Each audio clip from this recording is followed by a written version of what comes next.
Liège, glorieuse et ardente cité. Liège vient d'être le théâtre inattendu d'une affaire sensationnelle.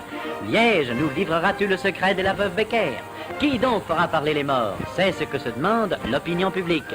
L'affaire Becker en cour d'assises. Une femme accusée d'avoir empoisonné 11 personnes tient tête à ses juges.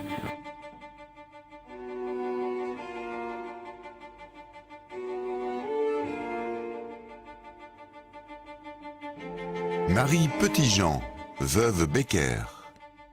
En 1936, cette femme défraye la chronique, à Liège d'abord, dans le monde entier ensuite. La veuve Becker, c'est la première tueuse en série belge. En 4 ans, elle a supprimé de sang-froid au moins 11 personnes. L'arme des crimes, c'est la digitaline. Quelques gouttes soignent le cœur, une dose plus forte est mortelle. Les victimes de la veuve Becker sont toutes mortes empoisonnées. Elles ont agonisé dans d'atroces souffrances. Mais comment cette couturière de 53 ans est-elle devenue l'une des pires criminelles de l'histoire? C'est un beau personnage. C'est un beau personnage de roman. Si j'avais voulu l'inventer, j'aurais pas fait mieux. Donc là, ça c'est vraiment intéressant parce que comment quelqu'un bascule-t-il? La romancière Liliane Scroen connaît bien l'incroyable histoire de la veuve Becker. Une femme aux 2 visages. Intelligente, libre, charmeuse, ses qualités cachent sa vraie nature, celle d'une tueuse machiavélique et sans pitié. L'histoire de Marie Petitjean commence ici, à Ouamont, un petit village à 40 km de Liège. Elle y voit le jour le 14 juillet 1879. Sa famille est pauvre, illettrée. Mais très tôt, la jeune Marie était prise de liberté. Elle décide de prendre son destin en main et demande au curé de son village de lui apprendre à lire, à écrire et à compter. Et puis elle a voulu quitter sa famille et elle est partie chez une tante qui habitait Liège. Elle avait 16 ans, donc une gamine, surtout pour l'époque où vraiment c'est très jeune. Et puis elle a été engagée dans un atelier de couture comme apprentie. Et puis là aussi, elle a progressé. Donc c'est une femme ambitieuse, volontaire, intelligente, sans l'ombre d'un doute, et qui avait à cœur de se sortir de son milieu. Marie Petitjean va réussir. En quelques années, la jeune fille de la campagne sort de sa coquille et s'installe au cœur de la bonne bourgeoisie liégeoise. Toute sa vie a été une progression sociale, financière. Donc elle a commencé comme petite vendeuse et puis elle est devenue apprentie couturière dans un commerce de vêtements, et puis elle a fini première ouvrière, et puis elle a ouvert sa propre boutique. Elle a eu des clientes dans la très grande bourgeoisie. Marie Petitjean exerce son métier de couturière en plein centre-ville de Liège, à 2 pas de la place Saint-Lambert.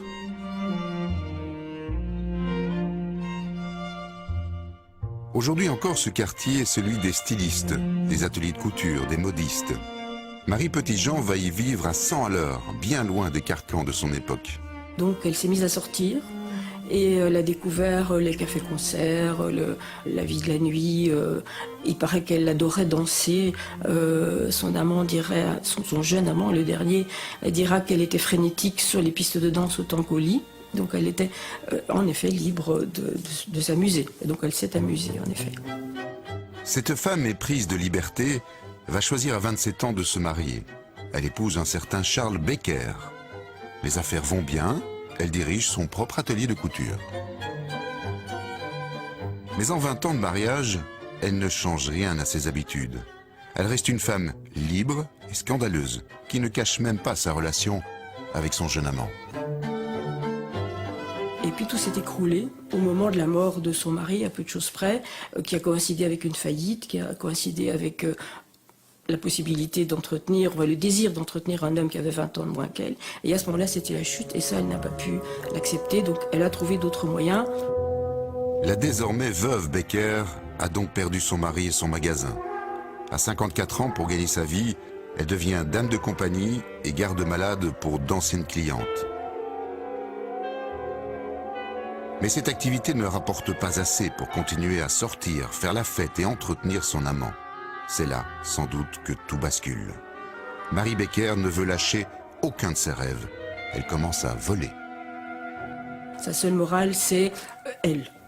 Se construire, obtenir son plaisir, progresser dans la société, garder les acquis qu'elle a. Voilà, je pense que c'est ça sa morale, c'est moi-je, c'est tout. À cette époque, Marie Becker n'a plus de limite. Aveuglée par une soif d'argent incontrôlable, elle ira jusqu'à tuer ses patronnes. L'arme du crime, c'est la digitaline. Marie Becker achète des flacons de ce médicament dans différentes pharmacies liégeoises. La digitaline, c'est un extrait de plante utilisé pour soigner les problèmes cardiaques. Mais ce produit est aussi mortel. Une trop forte dose et il se transforme en un poison violent. Pour l'historien Benoît Hamé, l'empoisonnement est une manière typiquement féminine de tuer.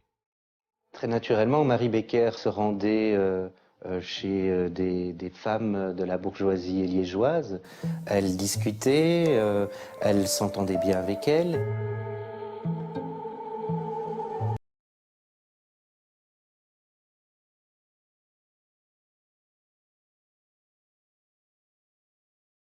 Et ces dames lui faisaient confiance et elles versaient très naturellement quelques gouttes de digitaline dans leur verre.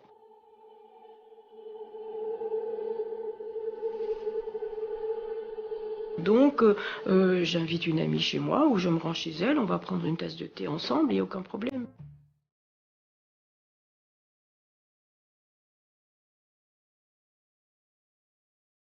Ou si vous préférez boire autre chose, j'ai aussi du Porto, et voilà.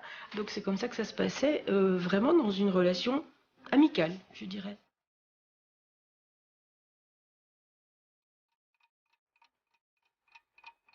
Après l'empoisonnement, Marie Becker n'a plus qu'à attendre le bon moment pour dépouiller ses victimes. Il y avait toujours 2 jours, 3 jours entre le moment où elle avait administré le poison et le moment du décès. Donc l'agonie était longue et c'était une grosse indigestion, disons. Ça se présentait un peu comme ça. Et donc elle allait rendre visite. Et donc pendant ces 2-3 jours-là, elle avait tout à fait l'occasion de fouiller, de toucher, de prendre ce qui l'intéressait.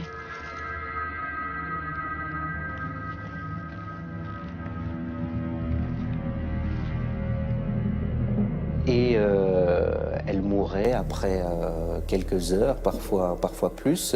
Le médecin arrivait sur les lieux et constatait le décès. Et pour le médecin, c'était une mort naturelle. Dès 1933, les meurtres s'enchaînent.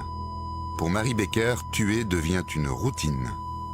En 4 ans, elle empoisonne 11 personnes, 10 femmes et un homme. Sa méthode est bien rodée. La veuve Becker, décidément hors norme, devient l'une des premières tueuses en série de l'histoire contemporaine. Une catégorie de criminels rarissime. Chez les tueurs en série, les femmes n'assassinent pas de la même manière que les hommes, ni pour les mêmes raisons. Marie Becker est une tueuse en série puisqu'elle tue plusieurs personnes de son entourage, qui est une caractéristique des tueuses en série, au contraire des tueurs en série qui tuent généralement des inconnus, qui restent dans une région bien définie, au contraire de beaucoup de tueurs en série qui se déplacent. C'est quelqu'un qui utilise l'empoisonnement pour tuer, donc une méthode plus douce, moins violente que les tueurs en série. Il n'y a pas de lien avec la sexualité. Quand elle tue, Marie Becker, c'est pour l'argent, c'est pour le pouvoir. Et ça, c'est des caractéristiques propres aux tueuses en série, au contraire des tueurs en série où il y a toujours des meurtres plus rituels et plus fantasmés. Le 16 octobre 1936, Marie Becker quitte son domicile de la rue Doncel pour aller tenir compagnie à une malade dont elle s'occupe. Elle ignore que 4 jours plus tôt, un courrier accablant a été déposé au palais de justice de Liège.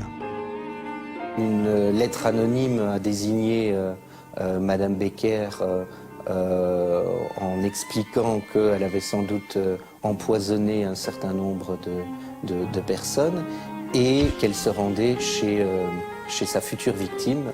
Et la police l'a suivie, a découvert de la digitaline sur elle. La veuve Becker est donc arrêtée. La police découvre chez elle d'autres flacons de digitaline. 80 ans plus tard, nous avons retrouvé une de ces bouteilles.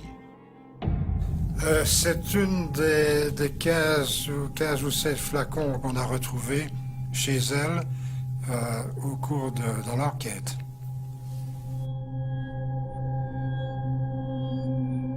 Donc, je suis le docteur Philippe Chevalier, fils unique de l'avocat Henri Chevalier, qui a défendu Marie Petitjean, veuve Becker, lors de son procès d'assises.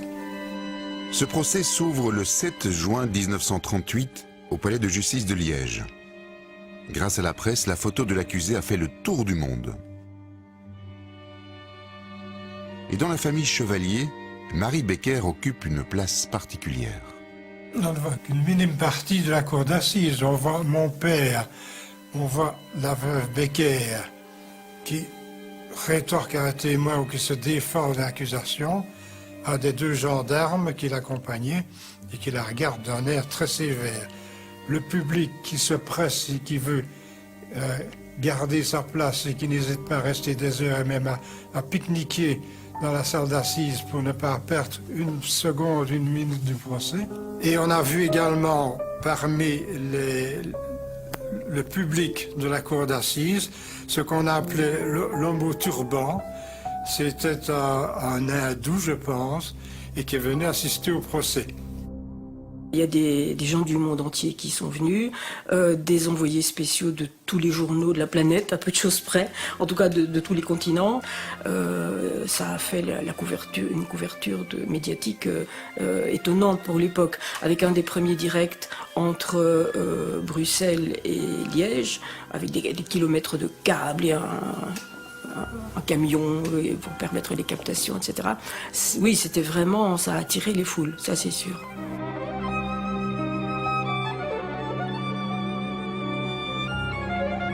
La voici. La voici, cette femme dont les juges attendent des aveux. Inconsciente, monstrueuse ou innocente, troublant mystère. Nous sommes en 1938. La cour et les jurés sont tous des hommes. Derrière ces deux avocats, la veuve Becker est une femme bien seule. L'audience va bientôt commencer. Nous voyons les jurés, hommes de bon sens, désignés pour la circonstance. Le sort de la veuve Becker dépendra d'eux. Ils auront à juger sans haine, sans crainte et selon leur conscience. Messieurs, prenez votre courage à deux mains. L'audience sera longue, vous en avez pour 4 semaines. La veuve Becker est-elle coupable? Messieurs les jurés, vous en déciderez. Devant cette assemblée exclusivement masculine, Marie Becker nie chacun des 11 assassinats qui lui sont reprochés. Elle s'est montrée tout à fait combative, intelligente, réfutant tout ce que les témoins ou le ministère public, ce dont on l'accusait, au point qu'à un moment donné, le président lui a dit « Mais enfin, madame, vous dites tout le temps, ce sont des mensonges, etc. » Donc tous ces témoins mentent, l'avocat général ment, il n'y a que vous qui ne mentez pas. « Effectivement, monsieur le président, elle répond. »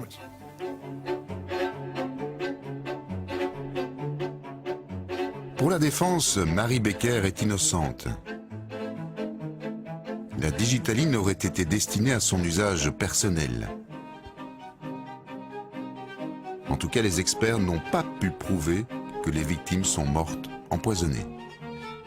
Elle est aussi accusée d'avoir volé des dizaines de milliers de francs.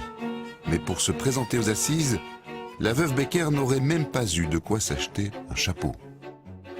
Au moment du procès, la veuve Becker étant pratiquement ruinée, ce qui était un argument de mon père pour dire qu'elle n'avait aucun mobile dans cette affaire, ma mère lui a prêté ou même donné son petit chapeau pour qu'elle soit présentable en cour d'assises. Henri Chevalier a plaidé 2 jours entiers et réclamé l'acquittement. Son éloquence n'a pas suffi à convaincre les jurés. Marie Becker a été condamnée à la peine de mort, qui n'était plus d'application matérielle, je dirais, donc détention à perpétuité.